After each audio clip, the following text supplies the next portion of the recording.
Hello guys, இப்போ நம்ம பார்த்திங்கன்னா எக் வறுவல் ரெசிபி தான் நம்ம பார்க்க போகிறோம். ஸோ இதுக்கு ஃபஸ்ட்டு வானலில் 1 டீஸ்பூன் எண்ணெய், கடுகு, அப்புறம் ஜீரகம் இதெல்லாம் போட்டு நல்லா இதாகிட்ட பொரிஞ்சிட்ட பிறகு அப்புறமேட்டா நீங்கள் வந்து கருவேப்பிலை கொஞ்சம் போட்டுக்கோங்க. ஆனியன் கட் பண்ணி போட்டுக்கோங்க. நான் வந்து ஒரு 6 எக்ஸ் தான் எடுத்திருக்கேன். தனியாக நான் ஒரு குண்டானில் வெவிச்சு கட் பண்ணி எடுத்து வச்சுருக்கேன். ஸோ அதனால் அதுக்கேற்ற மாதிரி ஆனியனும் கம்மியான குவான்டிட்டியில் எடுத்திருக்கேன்.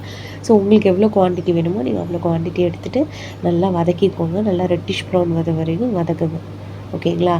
ஸோ நல்லா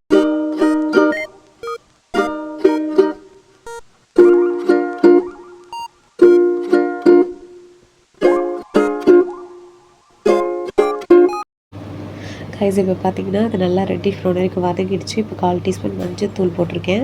ஸோ இதில் வந்து 1 டீஸ்பூன் மிளகாத்தூள், தனியாத்தூள் போட்டுட்டு நல்லா வதக்கிட்டு இப்போ நான் 1 டம்ளர் தண்ணியும் ஆட் பண்ணிட்டேன் பாருங்கள். ஸோ இப்போ பாருங்கள் எக்கையும் நான் கட் பண்ணி எடுத்து வச்சுருக்கேன். அதுதான் இப்போ உங்களுக்கு காமிச்சிருக்கேன். ஸோ இப்போ என்ன பண்ணணும், இதை வந்து க்ளோஸ் பண்ணிவிடுங்க. ஒரு உப்பு போட்டு நல்லா மிக்ஸ் பண்ணிவிட்டு க்ளோஸ் பண்ணிவிடுங்க. ஒரு 5 மினிட்ஸ் நல்லா கொதிச்சு வரட்டும். வந்துட்ட பிறகு எக் அதில் போட்டுட்டு மிளகுத்தூள் 1 டீஸ்பூன் போட்டுட்டு இறக்கிடலாம். So ready to serve. இதை வந்து நீங்கள் வந்து ஒயிட் ரைஸ்க்கு தொட்டுட்டு சாப்பிட்லாம், சாம்பார் ரைஸ்க்கு, அப்புறம் வந்து உங்களுக்கு எந்த ஃபுட்டுக்குனாலுக்குமே இந்த நீங்கள் வந்து தொட்டுட்டு சாப்பிட்லாம். ரொம்ப நல்லாயிருக்கும். ஓகே காய்ஸ், இப்போ பார்த்தீங்கன்னா ஃபைனலாக வந்திருக்கு பாருங்கள். இப்படி தான் நமக்கு ஃபைனலாக கிடைக்கும். ஸோ உங்களுக்கு இந்த வீடியோ பிடிச்சிருந்துச்சு அப்படின்னா லைக் பண்ணுங்கள், ஷேர் பண்ணுங்கள், கமெண்ட் பண்ணுங்கள், சப்ஸ்கிரைப் பண்ணுங்கள். Thank you guys.